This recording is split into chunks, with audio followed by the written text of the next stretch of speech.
BCE-RGBB basic computer engineering ये last video है इस सीरीज़ का, क्योंकि मैंने ऑलमोस्ट सारे टॉपिक्स की वीडियोस मोस्ट इंपॉर्टेंट टॉपिक्स बना दी हैं, like BCEM and civil mechanical जो भी है फर्स्ट ईयर के सब्जेक्ट्स ऑलमोस्ट सबकी मैंने बना दी है। आई गेस जाके चेकआउट करना चैनल पे। एक प्लेलिस्ट मैंने अलग से बना दी है सेकेंड सेमेस्टर RGBB करके, तो उसमें सारे सेकेंड सेमेस्टर के जितने सब्जेक्ट्स हैं दोनों ग्रुप्स के लिए सबकी वीडियोस अवेलेबल है। ठीक है, अभी आगे जो वीडियोस आएंगी वो वीडियोस होंगी like most important topics, like 3 important topics, 5 important topics या फिर 8 इंपॉर्टेंट टॉपिक्स, ऐसे टाइप की वीडियोस होंगे। एंड उसी सीरीज़ का ये लास्ट वीडियो है बेसिक कंप्यूटर इंजीनियरिंग BCE-RGBB। अभी उसको वैसे ही पढ़ेंगे जैसे as we read all the topics, like जो पुराने टॉपिक्स थे उनको हमने कैसे किया था, पहले इंपॉर्टेंट टॉपिक्स देखा था, फिर उनको हमने प्रीवियस ईयर क्वेश्चन से देखा था। ठीक है, लेकिन इसको वन शॉट की तरह पढ़ेंगे। इसमें क्या पढ़ेंगे, मैं पहले सारी चीज़ों के डेफिनेशंस बता दूंगा। ठीक है, BCE-RGBB का एक तरह से ये आपका वन शॉट वीडियो हो सकता है, क्योंकि इसमें सब कुछ मिलेगा आपको, सारे डेफिनेशंस भी प्रॉपर में दिखा दूंगा। ठीक है, तो चलो फटाफट स्टार्ट करते हैं। सबसे पहले कॉपी और पेन लेके बैठ जाओ। फटाफट हमेशा बोलता हूँ, कॉपी और पेन लेके बैठ जाओ, वीडियो पॉज करके डेफिनेशंस लिखते चलना। ठीक है, सारी चीज़ों के डेफिनेशन बता दूंगा। सो हेलो नमस्ते अस्सलाम वालेकुम, मैं हूँ Farooq, final year student of CSCN। चलिए शुरू करते हैं विदाउट वेस्टिंग एनी टाइम। सबसे पहला सबसे important topic remote sensing. Remote sensing बहुत इंपॉर्टेंट है, सबको पता है, हमेशा आता है। रिमोट सेंसिंग का ये डेफिनेशन है, स्क्रीन पे देख लो। आई गेस मैं पढ़ के बता सकता हूँ सारे डेफिनेशंस, बट चलो पढ़ के ही बता देता हूँ। ठीक है, वीडियो इतनी लंबी नहीं होगी। Remote sensing means getting information about a place from far away using satellites and drones. जैसे रिमोट सेंसिंग का मतलब होता है कि सैटेलाइट एंड ड्रोन्स जो भी मतलब स्पेस में चलते हैं उनके थ्रू जो भी हम लोग गूगल मैप्स यूज़ करते हैं ना, तो कैसे गूगल मैप्स में कोई भी लोकेशन अगर तुमको अभी USA देखना हो, यूरोप देखना हो या फिर लंदन देखना हो, तो तुम गूगल मैप से सर्च करोगे, तुमको सारी चीज़ें दिख जाएंगी। रोड्स क्या क्या है, चर्च कहाँ कहाँ है, मंदिर कहाँ है, सब कुछ तुमको दिख जाएगा। ठीक है, तो ये चीज़ें कैसे पॉसिबल है, ये चीज़ें हैं रिमोट सेंसिंग के थ्रू पॉसिबल है। ठीक है, और क्या होता है जैसे इसमें एक एग्जाम्पल दिया हुआ है इसरो का। इसरो जो इंडिया का है, ISRO uses remote sensing to monitor crops in India. जैसे क्या होता है कि मान लो इंडिया में तुम्हारे घर का मैप है। ठीक है, तुम्हारे घर का एक नक्शा बना हुआ है या फिर एक स्ट्रक्चर थोड़ा बहुत तो बना ही होगा। ठीक है, तो इन फ्यूचर अगर तुम अपने घर के बाजू में, अगर तुम्हारे घर के बाजू में कुछ खाली मैदान है, कुछ भी नहीं है वहाँ पे, तुम वहाँ पे एक घर बनाओगे, तो आने वाले 2 से 4 महीनों में या फिर 6 महीनों में वहाँ पे एक घर अपडेट हो जाएगा। तो तुम बताने तो नहीं गए गवर्नमेंट को कि तुमने वहाँ पे एक घर बनाया हुआ है, ना ही तुमने किसी भी एम्प्लॉय को, ना ही तुमने इसरो में मैसेज करके बताया, ना ही तुमने गूगल मैप्स को मैसेज करके बताया कि तुमने एक घर बनाया हुआ है बगल में। बट स्टिल वहाँ पे एक घर का स्ट्रक्चर कैसे आ गया, क्योंकि ये हुआ पॉसिबल सैटेलाइट के थ्रू। सैटेलाइट के थ्रू ये चीज़ें अपडेट होती रहती हैं, इसी को बोलते हैं रिमोट सेंसिंग। ठीक है, आई होप क्लियर हो गया होगा अभी तक। इसका डेफिनेशन है, फटाफट डेफिनेशन लिख लेना, स्क्रीनशॉट मत लेना। ठीक है, स्क्रीनशॉट से कुछ नहीं होता, कई बार बता चुका हूँ, हमेशा बताता हूँ, इस वीडियो में बोल रहा हूँ स्क्रीनशॉट से कुछ नहीं होता है, एक्सपीरियंस से बता रहा हूँ। ठीक है, फाइनल ईयर स्टूडेंट हूँ, 3 साल से इन चीज़ों का एक्सपीरियंस कर चुका हूँ। स्क्रीनशॉट्स पड़ जाते हैं, ख़त्म हो जाते हैं, वो सड़े वैसे ही रह जाते हैं। जो चीज़ें कॉपी में लिख लोगे ना वो हमेशा याद रहते हैं, कॉपी में लिख लेना पॉज करके। उसके बाद दूसरा पॉइंट, अगर तुमको बैक नहीं लगाना है तो, अगर बैक लगवाना है तब तो भाई तुम कैसे भी लिखो, कोई दिक्कत नहीं है। जो मैं टॉपिक्स बताऊँगा ना डेफिनेटली आएंगे, 100% कन्फर्म है, इनको लिख लेना। दूसरा IO devices, input output devices क्या होते हैं इसके बारे में लिखना है। इसका डेफिनेशन ये है, input devices gives data to the computer, like जिन भी डिवाइसेस के थ्रू डेटा कंप्यूटर के अंदर जाता है उनको बोलते हैं इनपुट डिवाइसेस। जिनके थ्रू डेटा कंप्यूटर के अंदर जाता है, जिसमें इनपुट होता है, जैसे इनपुट होता है अपने माउस के थ्रू मतलब तुम एक राइट क्लिक करोगे तो कंप्यूटर के अंदर राइट क्लिक होगा। कैसे तुमने डेटा यहाँ से दिया वहाँ पे क्लिक हुआ। पेन ड्राइव में तुमने कुछ भी डेटा रखा, पेन ड्राइव को तुमने वहाँ पे लगाया, तो ऐसे। या फिर इसमें जो ऑप्शन दिया हुआ है कीबोर्ड भी मतलब बाहर से हम लोग डेटा टाइप करते हैं और कंप्यूटर के अंदर अपडेट होता है। तो कोई भी मतलब मशीन या फिर कोई भी डिवाइस जो बाहर से कनेक्टेड होता है, कंप्यूटर से बाहर से डेटा सेंड करता है, उसको बोलते हैं input devices. And output devices show results like monitor. जैसे आउटपुट डिवाइस जो होता है वो रिजल्ट्स को बताता है। जैसे मान लो तुमने कीबोर्ड पे F प्रिंट किया, ठीक है, तो कीबोर्ड तो बाहर है कंप्यूटर से, तुमने इस पर F डाला तो कंप्यूटर के अंदर F टाइप हो गया। तो ये है इनपुट डिवाइस, वो है आउटपुट डिवाइस। ठीक है, एक एग्जांपल दिया हुआ है, ATM हैज़ बोथ, मतलब ATM के अंदर दोनों चीज़ होती है, इनपुट एंड आउटपुट। इनपुट जो हम लोग कार्ड डालते हैं, तुमने जो एटीएम तुम्हारा कार्ड है वो तुम एटीएम के अंदर डालोगे तो ये हो गया इनपुट, एंड आउटपुट में कैश निकलता है, ठीक है। आई होप क्लियर हो गया होगा, इससे डेफिनेटली इतना टफ नहीं है, ठीक है। उसके बाद है टाइप्स ऑफ मेमोरी। मेमोरी कितने टाइप्स के होते हैं, ठीक है। सबसे पहले ये समझ लो कि मेमोरी होता क्या है। मेमोरी सबको ही पता होगा, ये बचपन से देखते आ रहे हैं। मेमोरी कार्ड जो होता है, जैसे जिसके अंदर डेटा स्टोर कर सकते हैं बेसिकली। तो किसी किसी में डेटा बहुत लॉन्ग टाइम के लिए स्टोर होता है, फिर परमानेंटली स्टोर होता है, एंड किसी किसी में डेटा शॉर्ट टाइम के लिए या फिर टेम्प्रेरी स्टोर होता है। उसी को बोलते हैं टाइप्स ऑफ मेमोरी, ठीक है। पहला टाइप है प्राइमरी मेमोरी एंड दूसरा है सेकेंडरी मेमोरी। प्राइमरी मेमोरी के अंदर आता है RAM and ROM. RAM and ROM का डिफरेंस देख लेना, रैम क्या होता है, रोम क्या होता है। Random access memory at, I think RAM मतलब होता है random access memory and ROM मतलब रीड ओनली मेमोरी, ठीक है। एंड सेकेंडरी होता है HDD एंड SDD। फिर RAM is fast but temporary, HDD is slow but permanent. जो रैम होता है रैंडम एक्सेस मेमोरी, वो फास्ट होता है, मतलब उसके अंदर कोई भी डेटा ट्रांसफ़र करोगे तो तुरंत हो जाएगा, सेकेंड्स में, ठीक है। बट वो टेम्परेरी रहता है। जैसे अगर तुमने फ्री फायर खेला होगा या फिर कोई भी गेम खेला होगा, तो कोई भी जो गेम होता है वो हमारे रैम के अंदर रन होता है। जैसे अगर हम कोई भी गेम को रन करते हैं तो वो शॉर्ट टाइम के लिए हमारे रैम के अंदर रन होता है। जैसे हम लोग गेम को क्लोज़ कर देते हैं वो रैम से गायब हो जाता है, डिलीट हो जाता है, बट वो परमानेंटली स्टोर्ड है। उसका जितना डेटा है वो सब स्टोर हो गया है HDD के अंदर। तो HDD या SSD के अंदर मतलब परमानेंटली स्टोर रहता है, उसमें कभी डिलीट नहीं होगा। लेकिन रैम के अंदर तुरंत चीज़ें तुमने खेली, तुरंत डिलीट कर दी, फिर दूसरा कोई ऐप ओपन किया तो वो रैम के अंदर आ गया। तो रैम के अंदर टेम्परेरीली आता है, ठीक है। उसके बाद फोर्थ पॉइंट लिखो एल्गोरिदम। एल्गोरिदम क्या होता है, उसका डेफिनेशन ये है, an algorithm is a step by step method to solve a problem. Algorithm का मतलब होता है कि किसी भी प्रॉब्लम को या फिर किसी भी चीज़ को सॉल्व करने के लिए जो स्टेप बाय स्टेप मेथड होता है ना, उसी को बोलते हैं एल्गोरिदम, प्रोसेस। जैसे तुमको अगर मेरी वीडियो देखनी है तो तुम क्या करोगे, तुम पहले फ़ोन ओपन करोगे, फिर यूट्यूब खोलोगे, फिर रोहित फारूक सर्च करोगे, या फिर सब्सक्राइब किया हो तो ऊपर ही आ जाएगा, इसीलिए सब्सक्राइब कर लेना। तो मतलब एक प्रोसेस होता है ना कि तुम पहले यूट्यूब खोलोगे, फिर सर्च करोगे, फिर रोहित फारूक ऊपर आएगा, फिर उसमें तुम वीडियोस देखोगे। तो एक ये प्रोसेस है पूरा, स्टेप बाय स्टेप, इसी को बोलते हैं एल्गोरिदम। जैसे यहाँ पे दिया हुआ है कि लाइक चाय बनाने की एक रेसिपी होती है कि अदरक होता है, मतलब लहसुन, आई डोंट नो, मैं चाय नहीं पीता, मेरे को पता नहीं है, अदरक एंड चाय पत्ती एंड ऑल। तो एक रेसिपी होता है ना कि हाँ ये चीज़ें स्टेप बाय स्टेप ये होती हैं, तो इसी को बोलते हैं एल्गोरिदम, ठीक है। मतलब एक प्रॉपर स्टेप बाय स्टेप किसी भी चीज़ को करना। और उसके बाद है पांचवा OOP, ऑब्जेक्ट ओरिएंटेड प्रोग्रामिंग। ये बहुत इंपॉर्टेंट है एंड इसके बस डेफिनेशंस देखना ज़रूरी है, इसमें ज़्यादा लेंदी जाना ज़रूरी नहीं कि OP क्या होता है।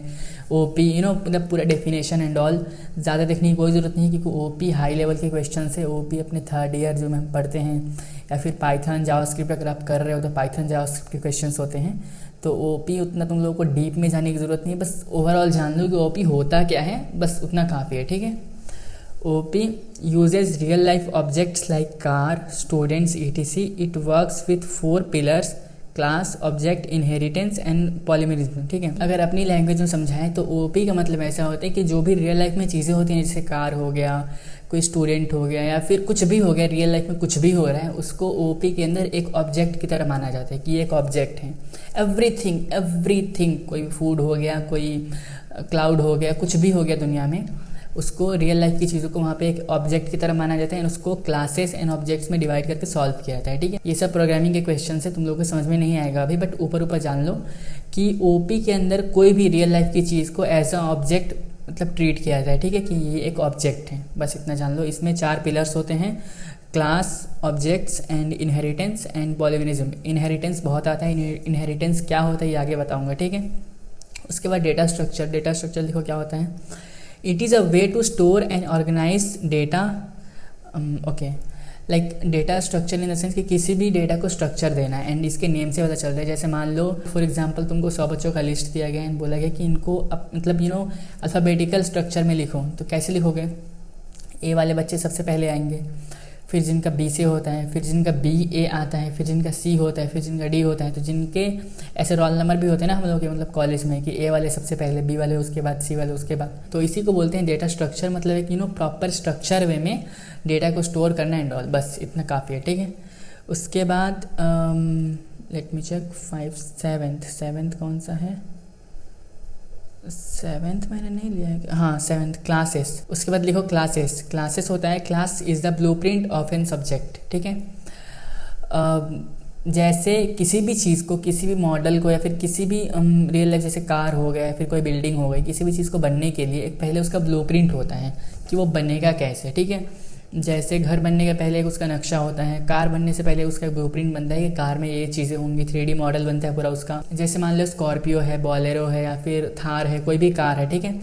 तो कार का नेम तुमको पता है तो ऑब्जेक्ट है, ठीक है। जैसे मान लो इसमें ऑप्शन दिए हुए हैं मारुति एंड स्कॉर्पियो, ये ऑब्जेक्ट हैं, बट इसका ब्लूप्रिंट क्या है? ब्लूप्रिंट इसका बेसिक मॉडल तो कार ही है ना, सब तो है ही कार, इसमें 4 चक्के हैं, एक मतलब स्टीयरिंग है, तो ये एक मॉडल तो कार का ही बना है, उसमें अलग अलग नेम्स बस हो गए हैं। तो ऑब्जेक्ट अलग अलग हो सकते हैं, बट उसका जो ब्लूप्रिंट है, उसका जो बेस मॉडल है वो होता है क्लास, ठीक है।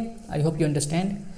उसके बाद बात करें अपन फंक्शन ओवरलोडिंग। फंक्शन ओवरलोडिंग लिखो, using same functions name but different inputs.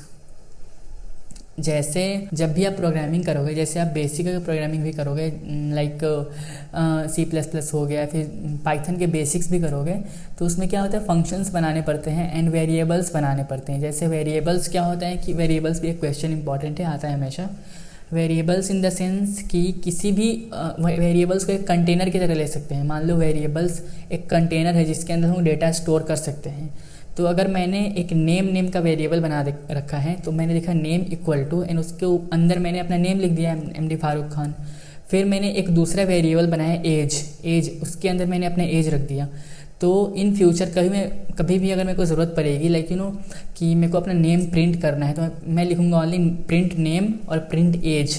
तो क्या कि जो मेरे नेम के अंदर का जो डेटा होगा ना, वो प्रिंट हो जाएगा। एज के अंदर कुछ भी हो सकता है, 20, 23, 19, 15, कुछ भी हो सकता है।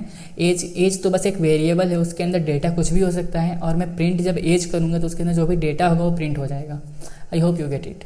इतना तो समझ में आ रहा होगा मैं क्या बोल रहा हूँ। तो सेम फंक्शंस अगर उसी में, जैसे मान लो मैंने नेम यूज़ किया, तो सेम वेरिएबल सेम फंक्शंस अगर ऐसे यूज़ कर लेंगे डबल में, उसी को बोलते हैं फंक्शन ओवरलोडिंग, ठीक है। Using same functions name but different inputs, मतलब इनपुट्स अलग अलग है। मान लो किसी में एज 15 डली है, किसी में 20 डली है, बट उसके नेम सेम है, ठीक है। तो उसको बोलते हैं फंक्शन ओवरलोडिंग। उसके बाद है TCP/IP मॉडल। TCP/IP मॉडल बहुत इंपॉर्टेंट है एंड बहुत ही ईजी है। TCP/IP model is a 4-layer network model used in network.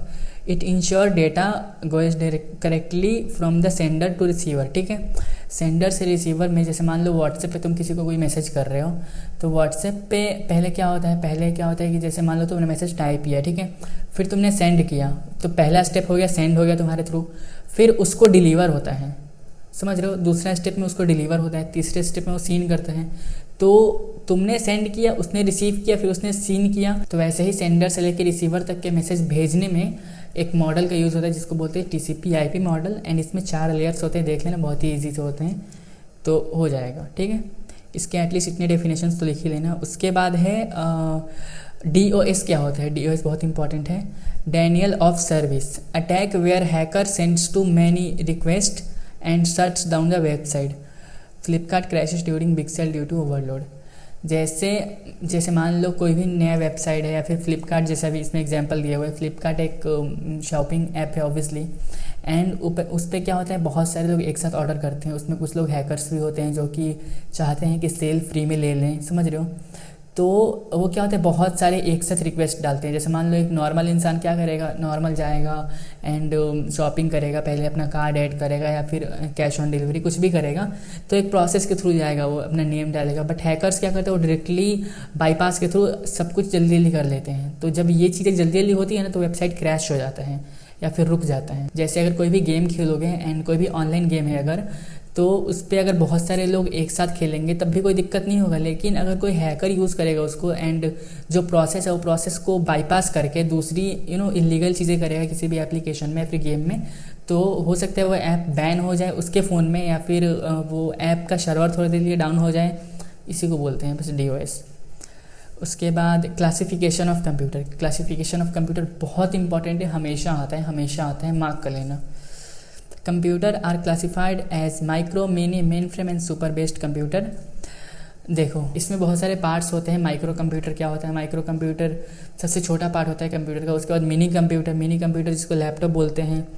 Main frame computer जिसको कंप्यूटर बोलते हैं, जिसमें प्रॉपर एक मॉनिटर होगा, एक उसका सीपीयू होगा, एक उसका डैशबोर्ड होगा, एक उसका कीबोर्ड होगा। तो एक लैपटॉप से ऊपर की चीज़ होती है वो। उसके ऊपर होता है सुपर कंप्यूटर, जो कि साइंटिस्ट एंड वो इसरो, नासा ये सब यूज़ करते हैं। एंड बस यही है और कुछ नहीं है। एक होता है हैंड हेल्ड कंप्यूटर, उसको बोलते हैं। इसी में एक मिनी कंप्यूटर के नीचे रहता है hand held computer. That means कि जो मोबाइल फ़ोन होता है ना, उसी को बोलते हैं हैंड हेल्ड कंप्यूटर, जिसको हम लोग हाथ में होल्ड कर सकते हैं।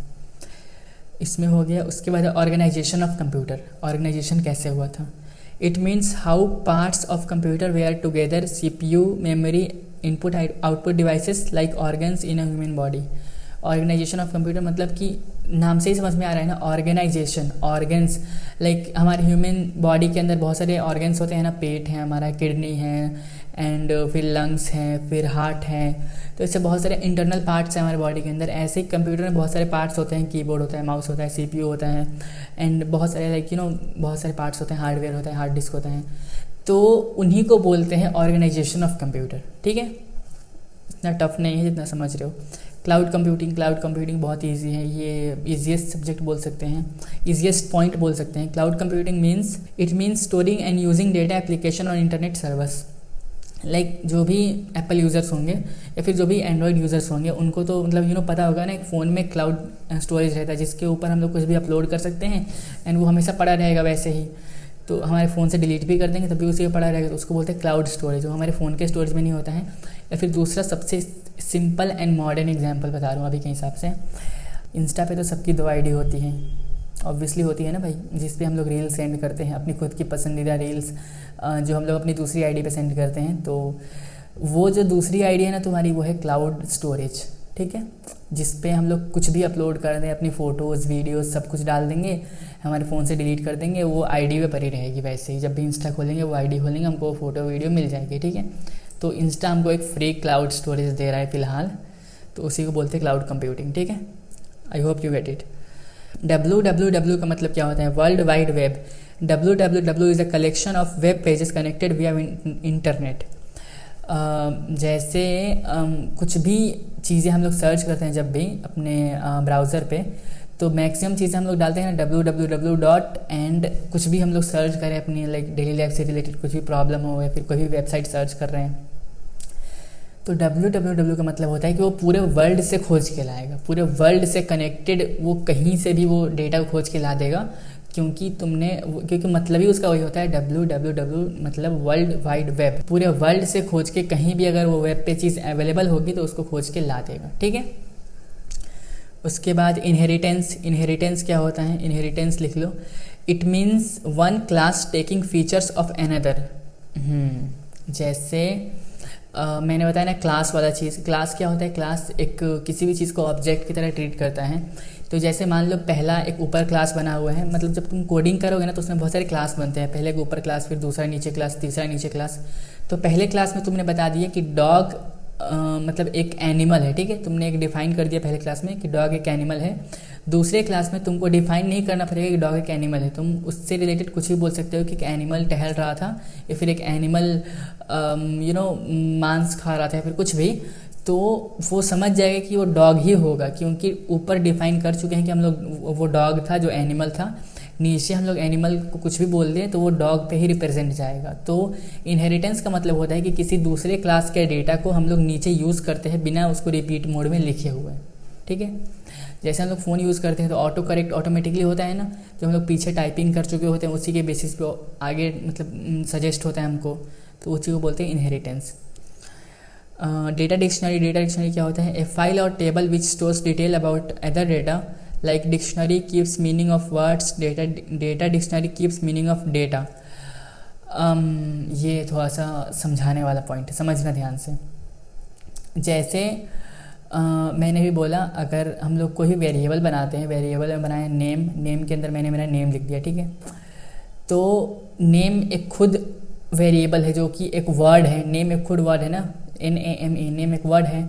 उसके अंदर मैंने मेरा डेटा स्टोर कर दिया MD फारूक खान। तो मेरे नेम में भी अल्फ़ाबेट्स हैं, MD, ये सब अल्फ़ाबेट्स हैं। फार ओके, ये सब अल्फ़ाबेट्स हैं। या फिर जो मैंने एज बताया, एज एक वेरिएबल है, उसमें भी एक अल्फ़ाबेट्स हैं। उसके अंदर मैंने डेटा स्टोर किया 20, जैसे मेरे एज 20 है तो मैंने एक 20 डेटा स्टोर कर दिया। तो एज एक खुद मतलब वर्ड है, AGE अल्फ़ाबेट से बना हुआ है, उसके अंदर डेटा डाला है 19 या फिर 20, तो वो एक मतलब न्यूमेरिकल डेटा डल गया उसके अंदर। तो डेटा डिक्शनरी का मतलब ये होता है कि किसी डेटा का मतलब कोई और डेटा होता है। अगर आगे फ्यूचर में मैं कभी भी नेम और एज प्रिंट करूँगा तो मेरा नेम जो भी है, मेरी जो एज है वो प्रिंट हो जाएगी नीचे, क्योंकि मैंने ऊपर डेटा के नेम पे मतलब असाइन कर दिया है कि नेम की जगह पे ये बोलना है और एज की जगह पे ये बोलना है। तो आगे मैं फ्यूचर में बस बोलूँगा मेरी नेम और एज बताओ, तो वो मेरे को खोज के बता देगा कि नेम पे क्या डेटा डाला हुआ था, एज पे क्या डेटा डाला हुआ था। तो वही बोल रहे हैं कि अलग अलग डेटा का अलग मीनिंग खुद से क्रिएट जो हो जाता है उसको बोलते हैं डेटा डिक्शनरी। तो इस तरह से डेटा डिक्शनरी काम करता है। एंड पाइथन या फिर जावास्क्रिप्ट कुछ भी आप सीखोगे तो उसमें अलग अलग वर्ड्स के अलग मीनिंग होते हैं प्रोग्रामिंग के अंदर, तो उसी चीज़ को लिखा गया है, ठीक है। Data dictionary like dictionary keeps meaning of words, data dictionary keeps meaning of data, ठीक है। I hope you get it. उसके बाद है ISO OSI मॉडल, बहुत इंपॉर्टेंट है, बहुत इंपॉर्टेंट है। इट हैज़ 7 लेयर्स, ये 7 लेयर्स पे होता है। Send receive data over network, each layer has specific work, sending, routing, converting. जैसे TCP IP मॉडल था ना, वैसा ये भी है। TCP IP model and ISO OSI model मैंने अभी रिसेंट किसी वीडियो में एक्सप्लेन किया था, शायद मैंने दूसरे चैनल पे किया होगा। बहुत ही ईजी से टॉपिक है ये भी। OSI ISO मॉडल, ये 7 लेयर्स होते हैं इसमें, एंड TCP IP में 4 लेयर्स होते हैं, ठीक है। बहुत ही ईजी लेयर्स होते हैं, देख लेना ChatGPT पे। उसके बाद एरे क्या होता है, एरे देख लेना, उसका डेफिनेशन ये है। एंड आई गेस वीडियो काफ़ी लंबी हो गई है तो डेफिनेशन एरे का है, बस इनफ, इतने ही डेफिनेशन है टोटल।